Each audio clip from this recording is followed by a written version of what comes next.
Movie করে ঘুমাচ্ছে। বুবলির জন্ম নেওয়া সদ্য মেয়েটি, যার নাম শার্লিন খান রেখেছেন, তাকে নিয়ে আসলে জল্পনা কল্পনার সমালোচনা আলোচনার শেষ নেই। এর কারণ একটাই, কারণ এখনো পর্যন্ত সাকিব খানের পক্ষ থেকে কোনো কথা আসেনি। এবং কি, বুবলি যে দিন ট্যাগ করেছিল সাকিব খানকে, সেদিনেও সেই ট্যাগেরও কোনো কমেন্ট বা কোনো রিপ্লাই বা কোনো কিছুই পাওয়া যায়নি সাকিব খানের কাছ থেকে।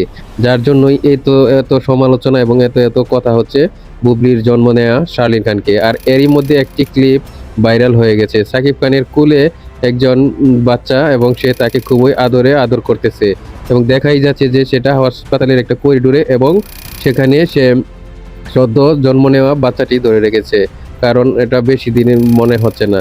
এখান থেকেই বোঝা যায় আসলে সে সেখানেই ছিল এবং সে তার মেয়েকে নিয়েই আছে এবং বুবলির সাথেই আছে, কিন্তু এটা এখনো তারা প্রকাশ করেনি। আর এই জল্পনা কল্পনা নিয়ে মানুষের কত সমালোচনা চলছে, গুজব চলছে, যা বলে শেষ করার মতো নয়। তাই আসলে সবাই সঠিক নিউজ না পাওয়া পর্যন্ত থাকবেন না, এবং আপনাদের মনের কথা আছে যা কমেন্টে জানাবেন।